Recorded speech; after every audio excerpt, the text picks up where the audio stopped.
Welcome to ABC campus. आज हम correction of errors के टॉपिक में एक प्रैक्टिस क्वेश्चन कर रहे हैं डिस्कस, जिसका टाइटल है सिबी ब्रदर्स। तो क्वेश्चन ये है कि trial balance of SB Brothers dealer of equipment and machines did not agree as at 31 December 2018, यानी यहाँ पर सस्पेंस अकाउंट के इश्यूज आएंगे and the difference was carried to suspense account. The financial statement prepared from the trial balance showed a gross profit of 854,000. During review, following errors were detected. हमें 6 different errors भी दिए हुए हैं। उसके बाद other information में उन्होंने बताया कि पीरियोडिक इन्वेंट्री मेथड है to record the inventory. Office machines depreciate होती हैं 10% के हिसाब से from the month of addition to the month prior to disposal. Reducing balance method है, ये जहन में रखना होगा। और कंट्रोल अकाउंट्स मेंटेन नहीं होते, जो कि आजकल नॉर्मल यही है कि कंट्रोल अकाउंट्स अब मेंटेन नहीं होते कंप्यूटराइज सिस्टम्स के साथ। रिक्वायरमेंट ये है कि जर्नल एंट्रीज पास करें to correct the above errors, और साथ ही ये है कि कंप्यूट करें करेक्टेड ग्रॉस प्रॉफिट। तो वन बाय वन हर इशू को पढ़ते जाएंगे और उसकी पहले जर्नल एंट्रीज पास कर लेते हैं, बाद में करेक्टेड ग्रॉस प्रॉफिट की तरफ चलेंगे। तो जर्नल एंट्रीज का फॉर्मेट बना लेते हैं और अब सबसे पहली एडजस्टमेंट देखते हैं। इस एडजस्टमेंट में अगर हम नोटिस करें तो सबसे पहले ये है कि परचेजेस जो थी वो 23,000 की एंटर्ड हुई परचेज डे बुक में, और लेकिन वो गलती से कितने की रिकॉर्ड हो गई, 32,000 की। और क्रेडिटर के अकाउंट में 3200 की पोस्ट हो गई। अच्छा, अब इसमें ये देखें कि एक जगह पे आपने 23,000 रिकॉर्ड किया और दूसरी जगह पर आपने 3200 रिकॉर्ड किया। तो इससे जो डिफरेंस राइज हुआ वो कितने का हुआ? इससे जो डिफरेंस राइज हुआ वो अगर इन दोनों को का हम देखें, एक तरफ 23,000 की जगह 32,000 रिकॉर्ड हुआ है, डेबिट जो है वो 32,000 हुआ है और क्रेडिट 3200 हुआ है। तो इन दोनों का जो डिफरेंस राइज हुआ उतने से आपका क्रेडिट साइड पर सस्पेंस आ गया होगा, विच इज 28,800। तो उस सस्पेंस को खत्म करने के लिए हम डेबिट कर देंगे 28,800 से। दूसरी चीज इसमें ये होगी कि देखें, आपकी जो परचेजेस थी वो 23,000 की थी, आपने रिकॉर्ड कर दी 32,000 की, तो आपने तो परचेजेस को 9,000 से ज्यादा रिकॉर्ड कर दिया। तो परचेजेस क्योंकि गलती से 9,000 से ज्यादा हो गई हैं तो उनको कम करने के लिए क्रेडिट कर देंगे। सेकंड मिस्टेक ये हुई कि देखें, जो आपके क्रेडिटर का अकाउंट है वो भी तो 23,000 ही करेक्ट फिगर है ना, तो वो उसी से क्रेडिट होना चाहिए था, लेकिन क्रेडिट जो जस्ट 3200 हुए, तो कम क्रेडिट हुए। तो इसका जो डिफरेंस है 23,000 और 3200 का, इस डिफरेंस के साथ हमारा जो क्रेडिटर्स का अकाउंट है यानी पेएबल्स का अकाउंट है वो क्रेडिट भी होना चाहिए। तो 19,800 से ये होना चाहिए। अब अगर आप देखें तो डेबिट और क्रेडिट हमारे इक्वल हो जाएंगे। तो ये पहली एंट्री हमारी हो गई। इसी तरह हम नेक्स्ट चलते हैं। एक और आइटम है, an item was included in closing inventory at a cost of 94,000 due to lower demand, it had NRV of 81,000। तो IS2 का कॉन्सेप्ट है कि इन्वेंट्री जो है वो lower of cost and NRV पे रिकॉर्ड होनी चाहिए। तो रिकॉर्ड 81,000 पर होनी चाहिए थी, रिकॉर्ड 94,000 पर हो गई, तो ज़्यादा पे रिकॉर्ड हो गई है। तो इन्वेंट्री की जो एडजस्टमेंट होती है पीरियोडिक इन्वेंट्री में वो होती है inventory debit cost of sales credit. ज़्यादा रिकॉर्ड हो गई है तो इसे कम करने के लिए रिवर्स करेंगे, तो हमारी एंट्री होगी कॉस्ट ऑफ सेल्स डेबिट 13,000 से और इन्वेंट्री क्रेडिट 13,000 से। नेक्स्ट है, a subtotal of 49,000 was carried forward in the sales day book as 94,000। तो सेल्स हमारी ज्यादा रिकॉर्ड हो गई, 49 और 94,000 का डिफरेंस है 45,000। तो सेल्स हमारी 45,000 से ज्यादा रिकॉर्ड हो गई, तो उनको कम करने के लिए डेबिट कर देंगे। और क्योंकि सिर्फ एक अकाउंट में एरर हुआ है तो दूसरी तरफ सस्पेंस राइज हो गया होगा, तो वो सस्पेंस अकाउंट क्रेडिट करते हैं। Fourth, return inward and return outward appearing in the trial balance were 82,000 and 99,000 respectively. Okay. While preparing the financial statement, the amount of return inward was shown as return outward and vice versa. अब देखें, trial balance बनाने तक तो problem नहीं आया, यानी इस trial balance में ये फिगर्स ठीक लिखी हुई हैं, तो इनकी वजह से ना कोई सस्पेंस राइज हुआ होगा, ना इनकी वजह से लेजर के किसी बैलेंस के अंदर मसला आया होगा। लेकिन फाइनेंशियल स्टेटमेंट बनाते वक्त गलती हो गई है, तो इसका मतलब है कि जो हमारा प्रॉफिट की फिगर है वो अफेक्ट हुई होगी। तो प्रॉफिट की फिगर के अंदर तो इसका इफेक्ट लेंगे, लेकिन इसकी कोई करेक्टिंग एंट्री नहीं होगी, क्योंकि ट्रायल बैलेंस की हद तक ये ठीक है और इसकी वजह से कोई सस्पेंस भी राइज नहीं हुआ।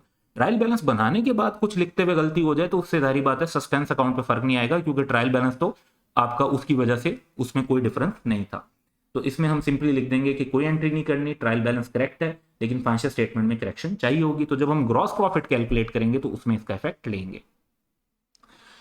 अब देखते हैं जी fifth point, discount received of 4100 was posted to the debit of discount allowed. Discount received income है और क्रेडिट होनी चाहिए। एक आइटम क्रेडिट होना चाहिए था, क्रेडिट के बजाय डेबिट कर दिया तो डबल अमाउंट से सस्पेंस राइज हो जाएगा।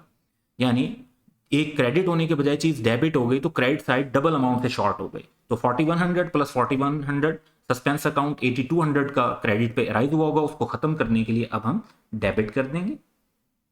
अब करेक्शन इसकी किस तरह करेंगे, देखें, जो डिस्काउंट अलाउड गलती से डेबिट हुआ है इसको जब रिवर्स करेंगे तो डिस्काउंट अलाउड को रिवर्स करने के लिए क्रेडिट करेंगे। इसका इफेक्ट आप डायरेक्टली रेवेन्यू में भी ले सकते हो, डिस्काउंट अलाउड अकाउंट को भी कर सकते हैं। और जो डिस्काउंट रिसीव्ड रिकॉर्ड होना चाहिए था 4100 का, जब उस इनकम को रिकॉर्ड करेंगे तो वो क्रेडिट होगा 4100 से, और इसका इफेक्ट डायरेक्टली परचेजेस में भी लिया जा सकता है। इसके बाद हमारे पास लास्ट एडजस्टमेंट है कि SB started using an inventory item as office machine effective from 1 October 2018। No adjustment has been recorded and this item is included in closing inventory. Cost and selling price of this item are 145,000 and 182,000. पहली बात तो ध्यान में रखें, property plant equipment और inventory दोनों cost पे major हो रहे होते हैं, सेलिंग प्राइस पर नहीं हो रहे होते। तो जो एंट्रीज हम करेंगे वो कॉस्ट पर करेंगे। तो क्योंकि पीरियोडिक इन्वेंट्री मेथड है, पीरियोडिक इन्वेंट्री मेथड में जब भी इन्वेंट्री किसी जगह इस्तेमाल होती है तो परचेजेस क्रेडिट करते हैं, जैसे ड्राइंग्स डेबिट, परचेज क्रेडिट, इस तरीके से। तो सबसे पहले हम प्रॉपर्टी प्लांट इक्विपमेंट डेबिट करेंगे कि मशीन हम अपने इस्तेमाल में ले आए, और परचेजेस को क्रेडिट करेंगे। याद रखना है कि कॉस्ट से एंट्री होनी है, क्योंकि प्रॉपर्टी प्लांट इक्विपमेंट की इनिशियल मेजरमेंट भी और इन्वेंट्री की तो मेजरमेंट कॉस्ट पर ही होती है। दूसरी चीज, क्योंकि ये आइटम क्लोजिंग इन्वेंट्री में शामिल है तो इसे क्लोजिंग इन्वेंट्री में से निकालने के लिए क्लोजिंग इन्वेंट्री की जो एंट्री होती है वो होती है inventory debit cost of sales credit. तो उसको रिवर्स करेंगे, कॉस्ट ऑफ सेल्स डेबिट कर देंगे और इन्वेंट्री क्रेडिट कर देंगे। अगर यहीं पे परपेचुअल होता तो हमारी entry property plant equipment debit inventory credit होती, दो के बजाय एक एंट्री करनी पड़ती। अब क्योंकि आपने प्रॉपर्टी प्लांट इक्विपमेंट रिकॉर्ड किया है तो आपको उसकी डेप्रिसिएशन भी रिकॉर्ड करनी होगी। ईयर एंड आप देखें कि आपका जो है वो 31 दिसंबर 2018 है। 1 अक्टूबर से लेके 31 दिसंबर, अक्टूबर, नवंबर, दिसंबर, 3 महीने, 3 मंथ की डेप्रिसिएशन चार्ज कर देते हैं 145,000 की कॉस्ट पर। 10% का रेट क्वेश्चन के अंदर गिवन है। 3 मंथ्स की 3625 बनी, depreciation debit, accumulated depreciation credit. तो क्वेश्चन की जो एक रिक्वायरमेंट थी वो तो ये थी कि हम जर्नल एंट्रीज पास करें, वो रिक्वायरमेंट पूरी हो गई। और अब हम सेकंड रिक्वायरमेंट की तरफ चलते हैं, जिसमें ये है कि हमने करेक्टेड ग्रॉस प्रॉफिट कैलकुलेट करना। अब करेक्टेड ग्रॉस प्रॉफिट कैलकुलेट करने की तरफ जाएंगे। तो क्वेश्चन में जो ऑलरेडी ग्रॉस प्रॉफिट आ रहा है, financial statement prepared from trial balance showed a gross profit of 854,000। अब हम अपनी जर्नल एंट्रीज जो हम पास कर चुके हैं उनको अपने सामने रखते हैं, इससे क्योंकि हमें ग्रॉस प्रॉफिट पे इफेक्ट लेना आसान होगा।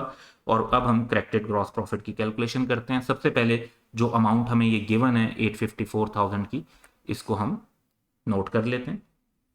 इसके बाद आप जहन में रखें कि जो चीज़ सेल्स और cost of sales, sale purchase, purchase return, sales return, cost of sales, inventory, इनसे रिलेटेड होगी, वो अफेक्ट करेगी हमारे ग्रॉस प्रॉफिट को। एडमिन एक्सपेंसेस, डेप्रिसिएशन, इस तरह की चीज़ें वो हमारे जो है ना ग्रॉस प्रॉफिट को अफेक्ट नहीं कर रही होंगी। तो यहाँ पर हम वो आइटम अगर देखें तो वो हैं, ये फॉर एग्जांपल स्टेप वाइज चलते हैं। पहली एंट्री में देखें तो ये परचेजेस क्रेडिट हो रही हैं। अच्छा, ये आपने जहन में रखना है, हमने ऑलरेडी इस पे लेक्चर भी कवर किया हुआ है कि इनकम और एक्सपेंसेस के आइटम जब क्रेडिट होते हैं तो वो प्रॉफिट को बढ़ाते हैं, और जब डेबिट होते हैं तो वो प्रॉफिट को कम करते हैं। तो सबसे पहले ये परचेजेज हैं 9,000 की, ये क्रेडिट हो रही हैं तो ये ऐड हो जाएंगी। उसके बाद आप देखें कॉस्ट ऑफ सेल्स 13,000, ये डेबिट हो रही है तो ये लेस होगी। उसके बाद अगर आप देखें सेल्स, सेल्स डेबिट हो रही है, डेबिट हो रही है मतलब लेस होगी 45,000। अच्छा, फोर्थ में हमने एंट्री तो कोई नहीं की थी, लेकिन हमने कहा था कि भाई करेक्शन फाइनेंशियल स्टेटमेंट में तो चाहिए होगी, तो ये एडजस्टमेंट थी क्या, जरा उसको सामने रखते हैं दोबारा। रिटर्न इनवर्ड और रिटर्न आउटवर्ड 82,000 की थी और 99,000 की थी। रिटर्न इनवर्ड मतलब sales return, return outward purchase return.